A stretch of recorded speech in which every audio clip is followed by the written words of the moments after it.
I want to share with you this in a simple format. The righteousness that God expects before Jesus comes again is not the righteousness of people who are suddenly going to be holy, wearing suits every day and singing holy, holy as they go to work. That is not righteousness. Before the Son of Man comes, he wants to see Christians who will live their lives for the benefit of their enemies. That is the true righteousness of God.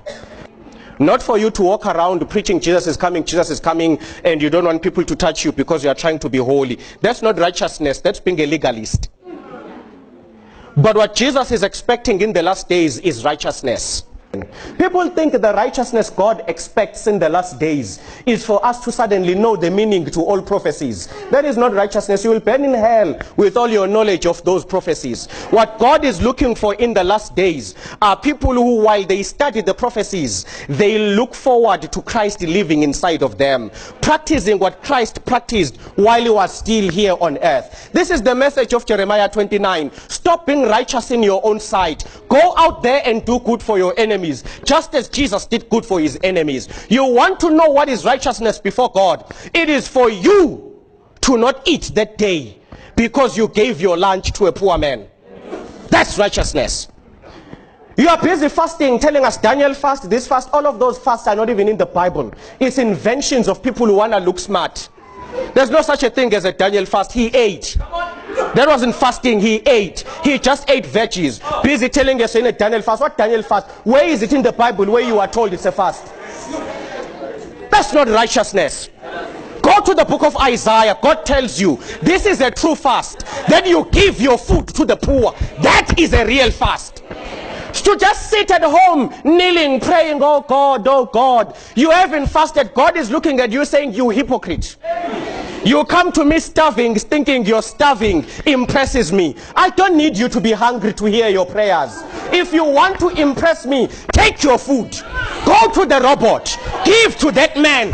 That is fasting. That is a fast. You know this kind of fasting you guys do today, where you fast for 7 days so that God hears your prayers. It's not in the Bible. When you fast, you deny yourself good in order to give it to the poor. You don't just sit and not eat. You exchange. You withdraw goodness from yourself and give it to somebody who can't afford to thank you back. That is how God wants us to fast.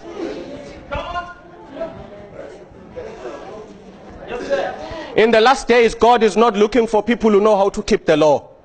He's looking for people who know how to walk in his character. Because his character is the law and grace and everything combined. That's what God is looking for. So the next time you tell us you are fasting, listen to me. When you fast for 7 days and not eat and God answers you, he didn't answer because you were starving. God has been answering people in full stomachs. He doesn't need, look, by the way, if you fast for God to hear you, think about it, you are insulting him. You are saying he's a God who's so cruel. He only answers when we are in pain. What kind of a cruel God is that who needs me to be hungry in order to take care of me? God has never asked for this immoral fasting, this self-righteousness fasting. God has called for true fasting, where the soul neglects its goodness for others. So I wake up in the morning, I make my expensive sandwiches, not for myself. Then I get to the robot, I see that man and I say, I'm fasting. Here, eat. Because true righteousness finds Jesus in all who cannot do anything for themselves. You look at an orphan and you see Jesus in the face of an orphan. So you're not just feeding the orphan, you are feeding Jesus. That's why he says, when I come, I will separate the goat and the sheep. And I will say to you, the sheep, when I was in hospital, you visited me. When I was in prison, and they will ask, when did we do it? And he will say, that guy at the robot that you fed, that was me.